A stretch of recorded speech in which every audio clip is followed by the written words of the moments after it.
Admiral Picard clears his throat to straighten up a trill.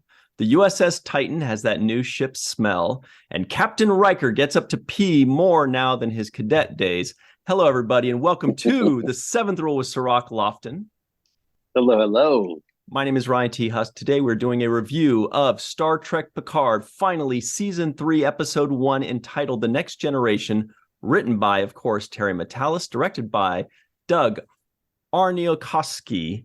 And what a surprise, what a deal. We have Doug right here, right now. Thank you so much for joining us. Doug, how are you today? I'm great, you guys. Thank you for having me. I appreciate it. Great to have you, man. First things what first. A great episode, right? Yeah. First, I was like, oh, man, Cirroc's going to love this episode.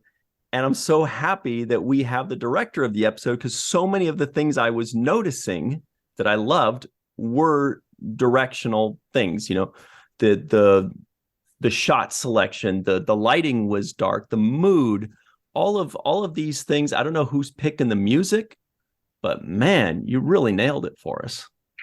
Thank you. Yeah, you know, we went into season 3 knowing obviously where the world was going to go, where the story was going to take us. And, you know, we made a very conscious decision to make it look as radically different, although staying within the world of Star Trek, of course, but, you know, really making it a radically different show. We went with, I think, much more of a cinematic look. John Joffin was our cinematographer who came in to do season 3 with us. And he, you know, basically got on board with this sort of darker, richer texture, something that we hadn't really done in 1 and 2. So having the ability and the sort of, you know, blessing from Alex and Terry and Akiva to go that direction and to really give it that cinematic flair was really exciting for all of us. Mm-hmm. And real quick, I just want to add, I'm so glad that you mentioned the cinematic flair, because in the first minute, my first thought was, this feels like a Next Generation movie. It feels like we just got the 5th Next Generation movie, just from the feel, the look, the mood, all of it. Really blown away by that. But I'm sorry, Cirroc, what were you going to say? I have to agree. I did feel like I was watching a movie. And some of the things that made me feel like that was the amount of sets and different locations that you guys were in. It felt like this is way more than just being on the bridge on the Next Generation and just, you know, watching corridors and ops. This is like a full experience. We got into the bar scene. We had, you know, different ships that we were on. Tell me about like how many, you know, locations and sets that you had for this episode. Wow. Boy, that's a really good question. I mean, look, you know, we went back to some tried and true locations like the Chateau, you know, but the bar was all brand new, a lot of different sets, you know, within the spaceships themselves. We revamped a lot of the corridors and the hallways. Our production designer, Dave Blast, did an amazing job. I mean, he really did. You would have thought that we started from scratch, right? And some of the stuff we did, but some of the stuff we repurposed. I mean, we are still a TV show, you know, and there are constraints, and you can only do so much, and you don't have unlimited budgets, and yet you want to try to tell the biggest story that you can visually. But, you know, Terry Matalas, you know, you guys mentioned having it feel like, you know, the next movie. I think that he and the writers really went into this with, we know this is the end, right? We know this is where the book is going to close, certainly this book. This is the last chapter. Let's make it a 10-hour movie. Like, let's just commit to it and let's just go full force. And everybody got on board. And that was the mentality. You know, that was the mentality of the crew. Like I said, the cinematographer, the actors as they came in. So, you know, we really stretched as much as we could. I mean, I can't tell you exactly how many different sets and locations unless we were sitting there watching it frame by frame, but quite a few, indeed.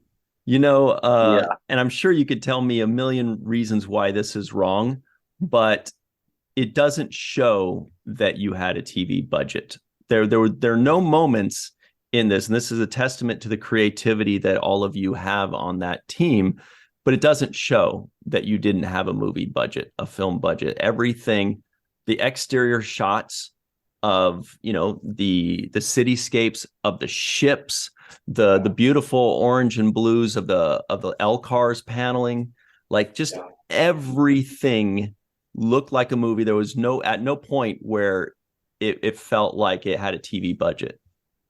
Yeah, and look, I mean, we certainly have a very healthy budget because of the type of show that we are and the size of the show that we are and the expectations, the visual effects. I mean, all of that certainly brings a very healthy budget to it. But it is still a television series, right? It is still a television show. But again, that is all on Terry. Terry Matalas just talked like a movie, walked like a movie, wrote like a movie. And everybody just followed suit. So I think that's really the reason. And, John Joffin and I, we were talking about how we were going to sort of break down the first episode, make it look different, give you a whole completely different palette than you had seen before. We kept saying, look, let's do less. Great. Like, let's not try to do as many shots as possible and really try to make it, cutting here. And let's really orchestrate movement of camera, blocking of actors, and really try to give it, again, that sort of cinematic feel, that you're used to when you go to the movies. I mean, most of them. But, that's really how we sort of approached it. And, John is just such a master with light. I mean, there's the scene where Picard is in his study. I mean, I would be sitting there on set, and I literally said to him at one point, I go, it looks like The Godfather. Like, it's so rich. And the shafts of light coming through, like it's nothing like anything I've seen in the Star Trek world before. It was beautiful. You could freeze frame any one of those shots at any point in time and print it and put it on your wall. Like, it was a work of art. He was just... I felt that. I felt the fireplace, when they're sitting in front of the fireplace, I'm thinking, is that a fireplace going? Like, is that a real fire going in the back? Because it just looks, and with the colors and all of the little decorations everywhere, the way the shot is framed, it feels really elegant. There's other things that you chose to do. For example, in the bunk bed scene with Picard, I really liked the shot that you had from the side. It was a soft light over Picard, but it was like a profile image, and I felt like it could have easily have been like a billboard or a poster for this show. But what are some of those kinds of decisions? Because I feel like when you do film Picard, you make some intention to pick up on the softness, but also the power. Is that through close-ups? Is that through the lighting? Well, I think it's a combination, really. I mean, when we're designing those shots, and listen, we storyboarded all these shots. We came in and put lenses to sets as much as we could and really tried to break down how we wanted to approach each scene. And, we keep saying the same thing. And it's something that Alex Kurtzman has said since day one when I worked with him back on Sleepy Hollow, right? And he's such a master storyteller. And he always says, what does this shot make me feel? What does this shot make me feel? And so we try to keep that really in the forefront of our minds and certainly in our lenses when we're deciding how we're going to frame it. The bunk bed scene is a perfect example. To us, to me, to Terry, to the writers, Picard and Riker are Butch and Sundance, right? And you see them together. And we knew that this was the last time that they were going to be together, telling those tales, fighting those fights, the camaraderie that they build and the backstories that they have had. And as it all comes full circle now, we wanted to make sure that we weren't just isolating moments between the two of them back and forth. We really wanted to give you as much of Picard and Riker as we could, right? Whether it's the bunk bed, whether it's two shots, whether it's, them in the shuttle, like we wanted you to be there with them and experience it with them. And of course you go into close-ups and, you need to touch those emotional moments and trigger the audience the way that, we feel that the script needs to go based on the shots that are selected. But as much as we could, and you'll see this throughout the entire season, it's really about seeing the group, right? The band is back together. So we don't want to just do close-ups of the drummer and close-ups of the guitar. We want to see them. That's the magic. And that's what I think everybody sort of fell in love with originally with Star Trek, was being with this group, being with this family, following them. And I think that the best way to service that, certainly, in episode 1, was to give you as much of the two of them together as we could to service the story. We got more than I expected. Yeah. As far as the two of them, because in season 1, it was basically one episode, Nepenthe, which I believe you directed as well. I did, yeah. That was a great one, very, very memorable. The pizza scene. That's right? the one. Yeah.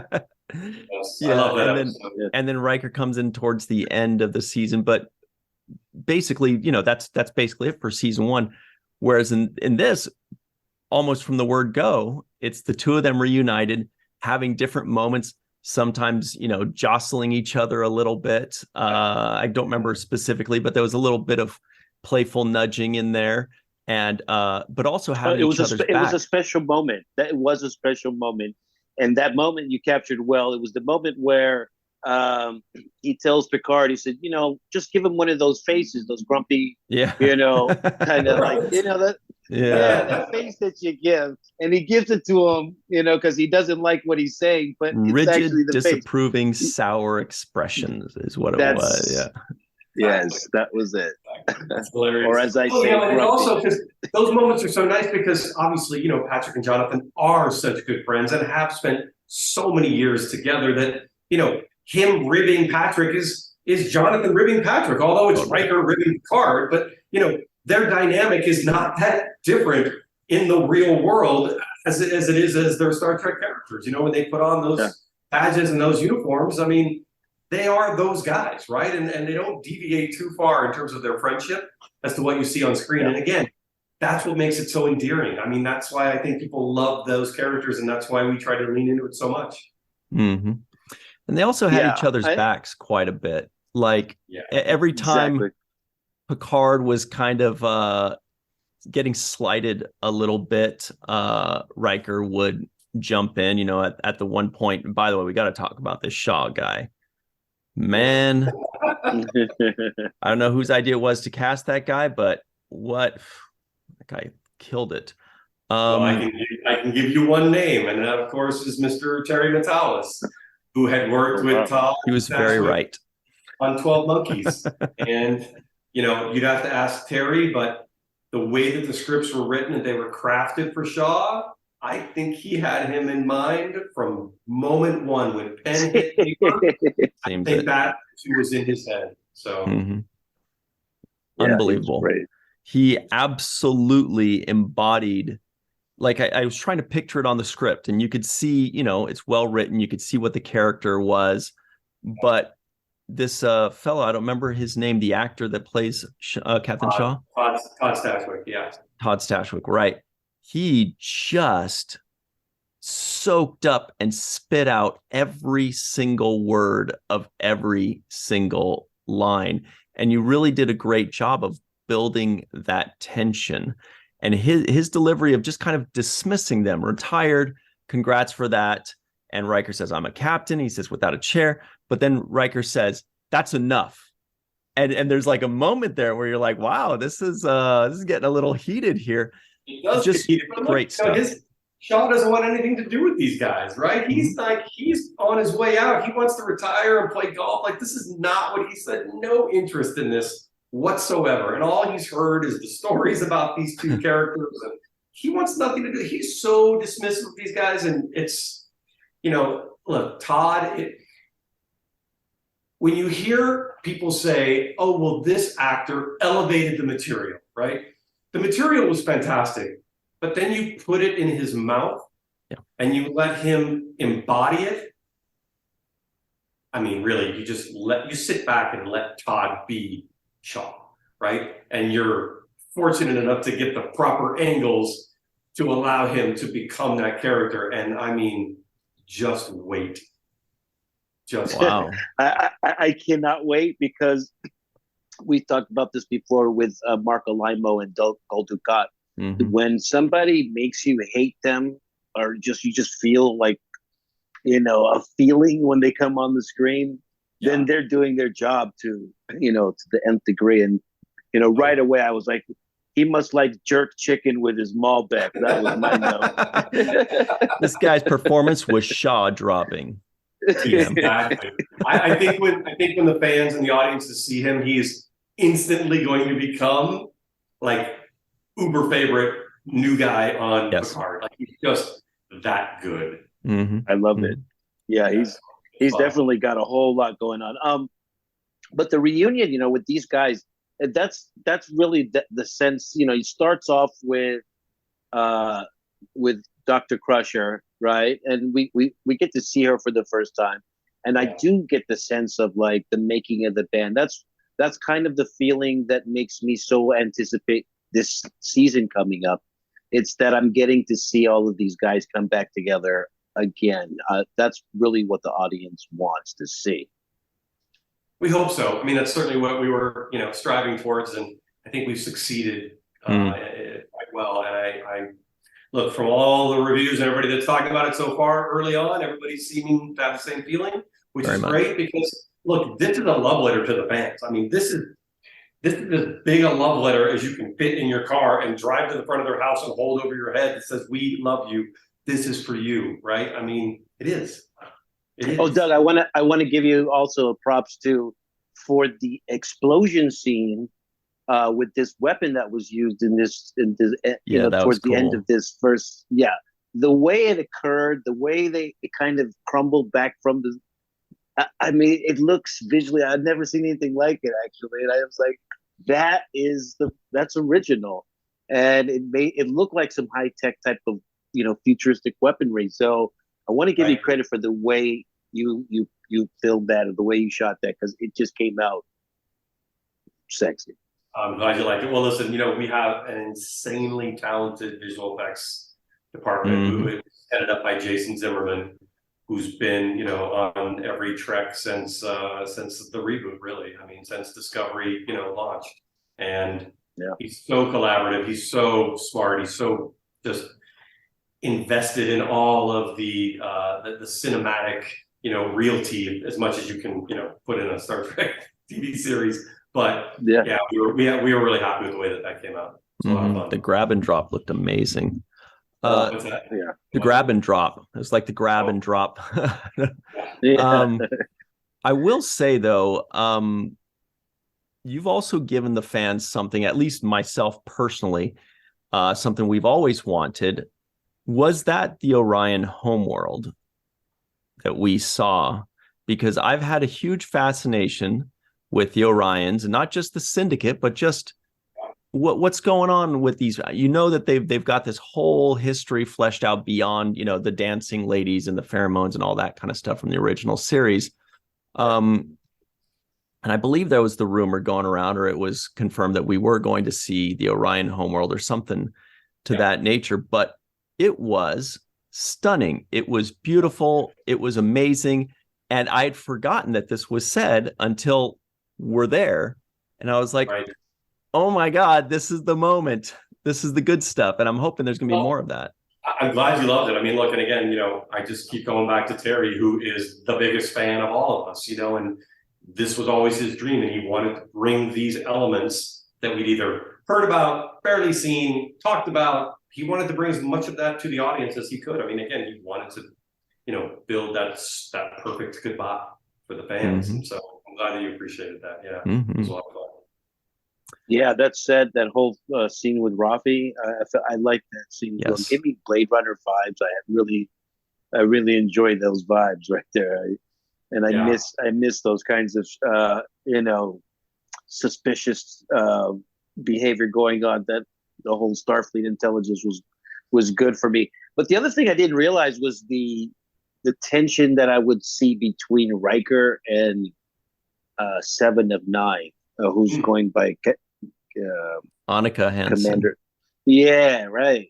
And that's because of my ignorance of the backstory. But I'm watching. I'm like, I thought they were cool with each other. I thought there was anybody who's cool with Picard, I guess, or. Right. But it seemed as though that they didn't really have that much history together. Well, it's interesting too. We find her now in a very different position than we've ever seen her before, right? Totally. So, right. She's got, quote unquote, a job to do. And here these guys come in with, let's face it, nothing but trouble on their sleeves. So you get into that, it's that yin and yang. It's that, she hasn't had much of a history with Riker. And, I think she's concerned from the outset, of course, until things change a bit, and then that was a great twist for us, because I was with you on that one.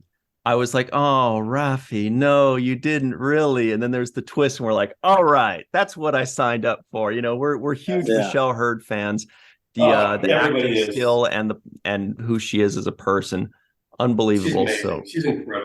She embraced being in this world and being a part of this culture, and became a huge fan favorite, I think, pretty instantaneously. But her passion just comes across. I mean, it does for me, certainly. I hope it does for everyone else. But you can just see how much she loves, playing Rafi and embodying Rafi and being a part of this world. And yeah, it's fun. And she's so incredibly talented. I mean, her range is just never ending. You can give her anything, right? And she's there. So yeah, I'm glad you guys enjoyed that. It's a lot of fun. It's hard not talking about all this specifics here. It's sort of talking in these broad generalities. But there's so much to come with, especially with her character and, where 7 goes. And my goodness, I wish everybody could just sit down and watch all 10 at the same time, because let's do it. Be a lot. Not yet. Well, eventually we'll be able to do it. Yeah. Eventually. That's right. And over and over again. But Doug, we're just about out of time, but we really appreciate you taking time out of your extremely busy day, from all the fan adulation and all the companies calling you saying they want you to direct their next film because of this. So thank you so much for taking the time and talking with us about this. We hope to see you again real soon too. I hope so. And thank you for having me. I'm a huge fan, and I love this world. I love this universe, and I feel so blessed to be able to be on board as we send it off to its final journey. So thanks again for having me. Fantastic. Wow, that's awesome, man. It's in good hands. Looking forward to the next part of this. Indeed. All right, everybody at home, stick around. We will be right back on The Seventh Rule. Hey, everybody, welcome back to The Seventh Rule with Cirroc Lofton. Hello. And here we go. Picard, Season 3, Episode 1, The Next Generation. Great title. Here are the trivioids of the week. And they go a little something like this. Beverly Crusher sends a message to Admiral Jean-Luc Picard. Laris wants to have Picard's painting cleaned. Picard wants to sip Saurian brandy and think about writing his memoir. Beverly sends a codec message to Picard's comm badge. That was cool. Commander Riker thinks he and Picard are due for a good old-fashioned road trip. Rafi is a Starfleet intelligence officer. Picard is famous for his rigid, disapproving, sour expressions. Picard clears his throat to straighten up a trill. The USS Titan has that new ship smell. Captain Shaw loves his Malbec. Riker gets up to pee more now than his cadet days. And 7 of 9 disobeys orders. Old habits die hard. She does that a lot in Voyager. Okay. A lot. All right. So that was fun. I was like, same old 7. Same old 7. It was a lot. Every time I hear Picard say Beverly, I think of you. It's impossible. Exactly. And so he had the moment in this episode. He had it too in this episode, which was great. I kind of laughed and chuckled to myself.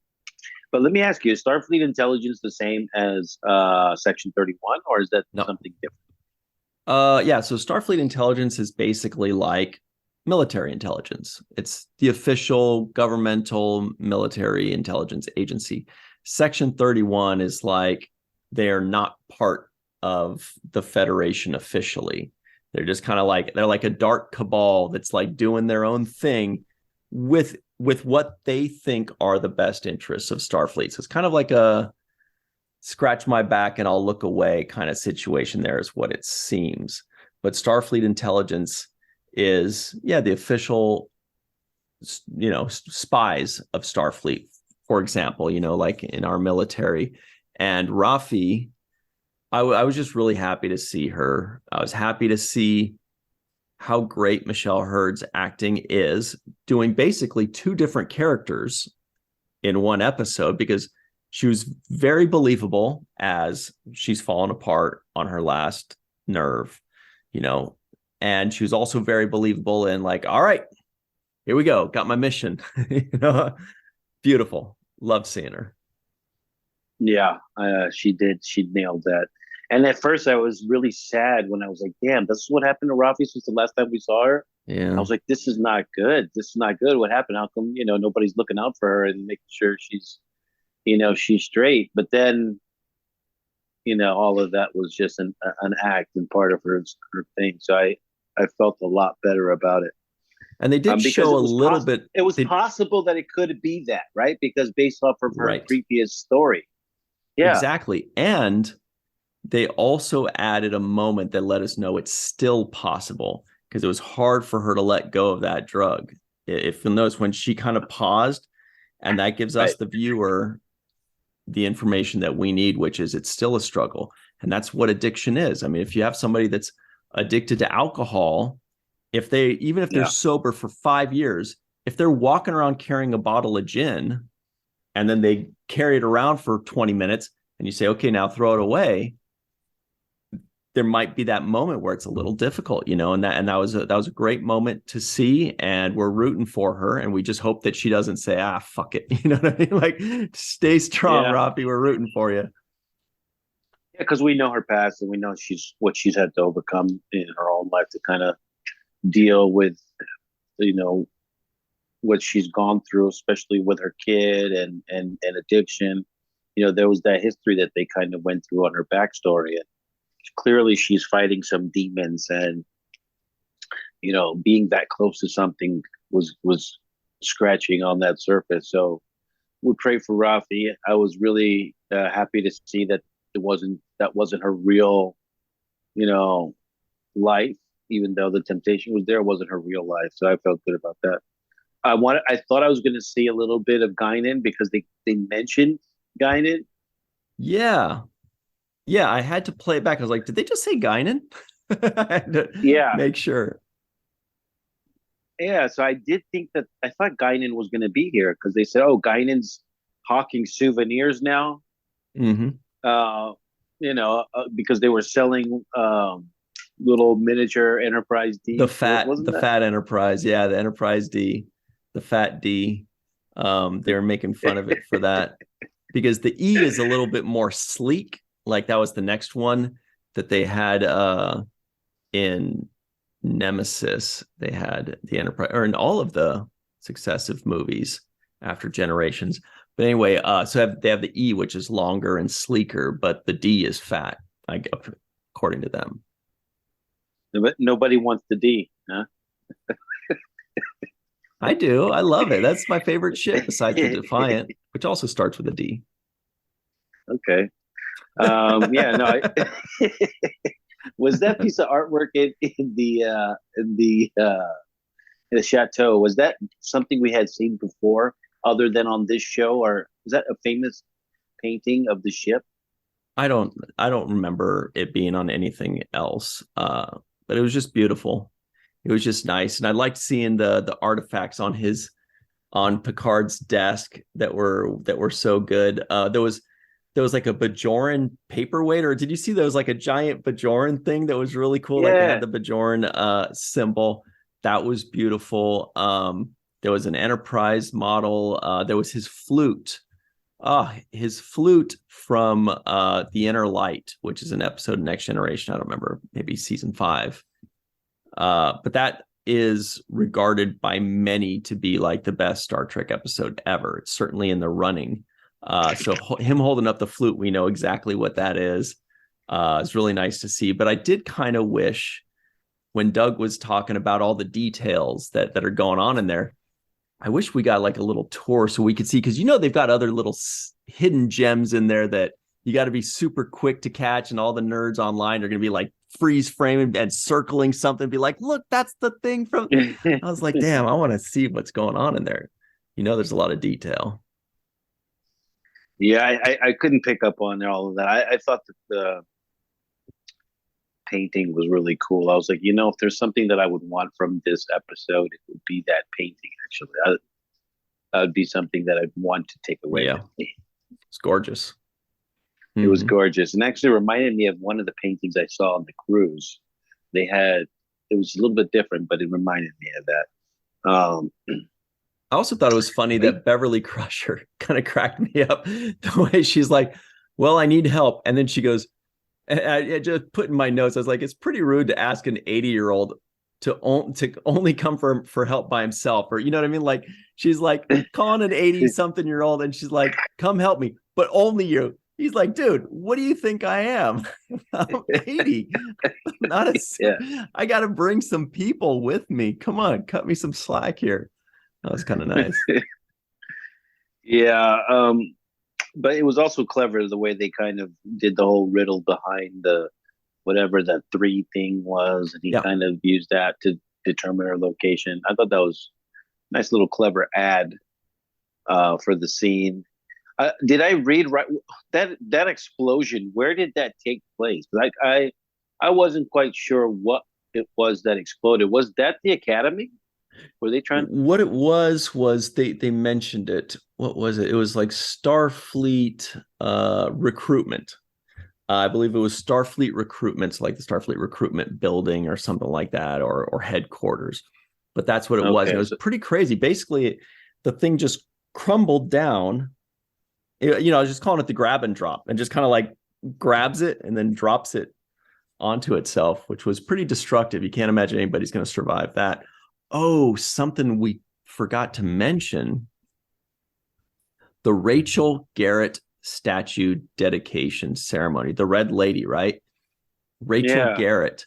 This is so funny. I sound like a broken record, because also when Picard mentioned Locutus, when they said he was asleep, he was away as Locutus, that is from a 2-parter called The Best of Both Worlds, which was gigantic. It was like the end of season 3 to the beginning of season 4, something like that. 2 of the best episodes ever as well. But Rachel Garrett is also from one of the best episodes ever, Yesterday's Enterprise. And that one is one of my personal all-time favorites. And Rachel Garrett is one of my all-time personal favorite captains, even though she was only in 1 episode and only in a few scenes. But she was, I can't remember the actress's name, but she was, the lady that played her was so good and felt like a captain and felt like a good captain and a strong captain. So that I think that was a really good choice to honor her and bring that character up because of what she did with Lieutenant. Yeah, I wrote that down. I had no idea what it was referring to. Rachel Garrett, who is that? It's also a Tasha Yar episode. It's a 3rd season Tasha Yar episode. So look into that's going to be a fun one. That's the best. I think that's my favorite Guinan episode too. Like the episode that I enjoy her the most in that episode. It's a great episode. So 2 things about this also that we got. We got Geordi works at the museum, and another LaForge works on the bridge of this ship with Captain Shaw, right? Right. What was her name? Sydney LaForge. That's what it was. Sydney LaForge. Mm-hmm. Okay. Yes, we got a lot of non-appearance mentions. We got Geordi, of course. We got Guinan. We also got Kestra and Deanna. Sounds like there are going to be some problems with Deanna and Riker, because he said something to the effect of they'll be happy with the time away from me or something like that. And I was like, come on, man. I liked Riker and Troy and Kestra. I thought they were great together. Together, all of them? 3 of them? Well, Kestra's their daughter, so Oh, okay. The bunny. Remember the bunny corn huntress in episode 7, Nepenthe. The bunny corn huntress. Yeah. Remember that she wanted to put bunny corn on the pizza or something like that. And then she was talking with some admiral. She was like texting with some old captain or admiral or something funny like that. That was a great episode. Deanna from Kestra. Okay. Mm-hmm. Yeah. Was this writing system something we've heard about before, or is this just a new thing? I didn't recognize it, but I'm no Larry Nemeczek. Shout out to Larry Nemeczek, but I didn't recognize it. So maybe it's certainly possible, but I didn't recognize it. No. And was the Neo Constitution class something we've heard of also, or is that a new Constitution thing? class? Yes, but so I guess it must just be refitted. These guys, by the way, I wanted to mention that to Doug. These guys clearly know that a lot of Star Trek fans are into that ship porn because they hooked it up. They told us what class it was. They gave us all these beauty shots of the exterior, beauty shots of the interior. At the end, over like the credits and the beautiful music, the Next Generation music going on like that, and they're showing the L cars. I was like, boy, you guys know what the nerds want, man. Yeah, I did sense that too. I was like, they're giving it to us on this ship stuff. I liked it. We also had La Sirena, which was Rios's ship, but no Rios. And I was kind of hoping that Rios's emergency, doctor and command and pilot and all that, I was hoping they would pop back up, and maybe they will later. That would be great, because then we could still see the actor that we love. What's his something Cabrera? Be great to have him back. Yeah, I like Rios.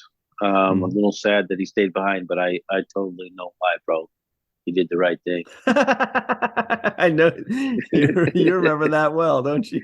Yeah, I know exactly why. He has every right to.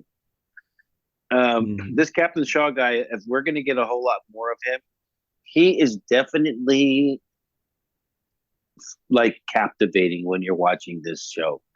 Your eyes are all over him, and he raises the stakes of the intensity and the kind of drama in the show that they need. Because everybody knows each other, gets along, and you need that extra little conflict and butting of heads. And I think he's a perfect element for that on this show. And by the way, Rios is Santiago Cabrera. That's his name. I always think of Miguel, the baseball player, but so yeah, this Shaw captain, man, was he good. You used the right word there, I think, captivating. He just chews up every line. He gave me Jellicoe vibes. You'll find out about Captain Edward Jellicoe soon as well. One of the best captains ever. But this guy gave me Jellicoe vibes, but like less redeeming even to like the public. To me, I love him. I'm like in love with this guy. I'm like, yay, I love this jerk. Yeah.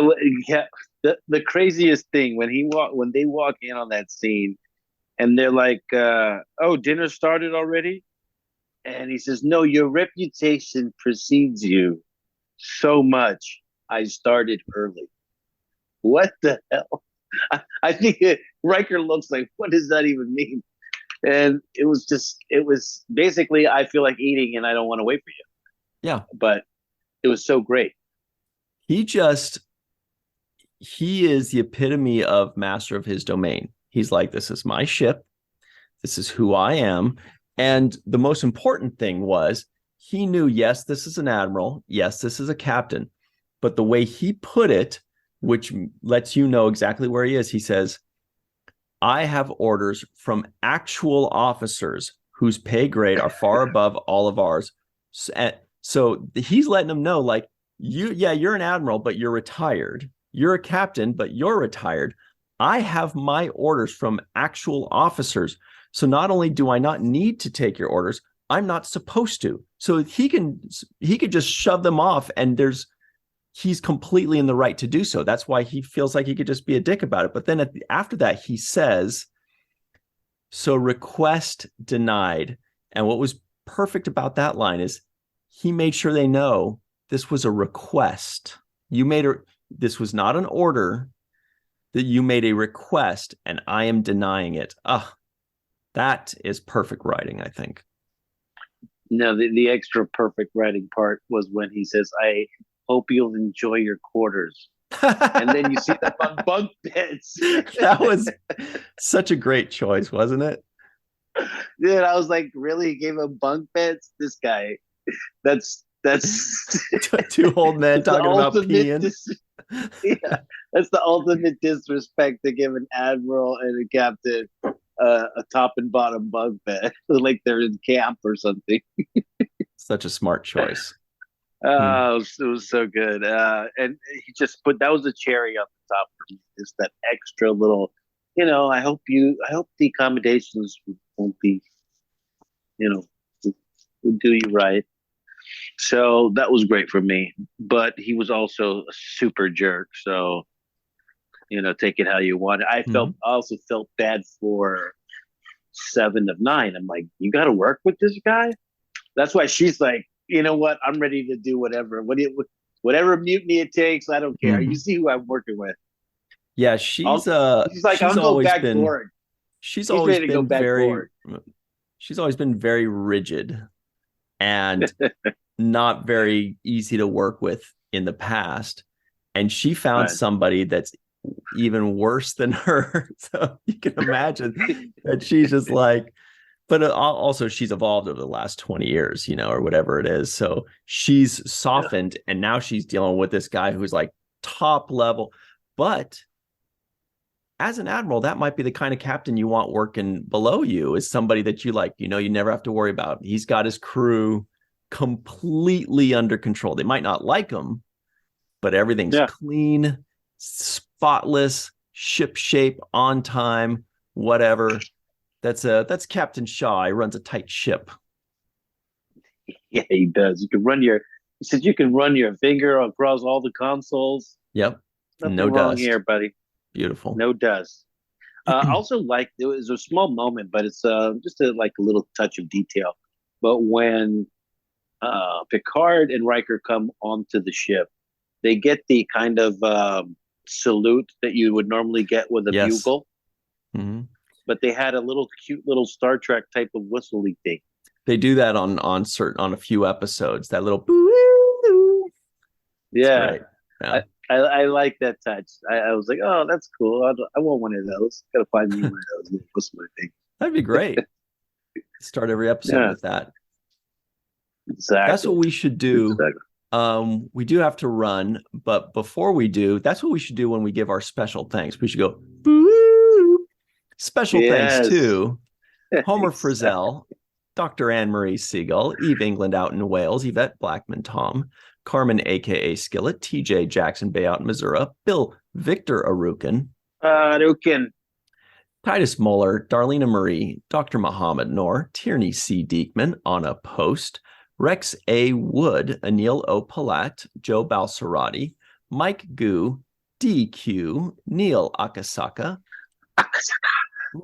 Justine Norton-Kertson, Dr. Stephanie Baker, Carrie Schwent, Faith Howell, Edward Foltz, live from Tokyo, the Enigma known as Matt Boardman, Chris McGee, Justin Weir, Jake Barrett, Jane Jorgensen, Henry Unger, Jed Thompson, Amy Renee Haynes, Sean Mouch, Marcia Classic Schreier, Randy Frank, and of course, Dr. Susan V. Gruner and Jason Oken. Great. Well, this was a lot of fun. I can't wait for 9 more of these. I feel like we could talk about this forever, but we shan't. Great stuff. Well, until the second half, yeah. I mean, the story has yet to unfold, so there's more to come. Looking forward to it. All right, and everybody at home, let us know what you thought of this episode. And give us your theories. What do you think is going to happen? Because we all got a bunch. And we'll see you next week. And until then, thanks for joining us. And always remember the 7th rule.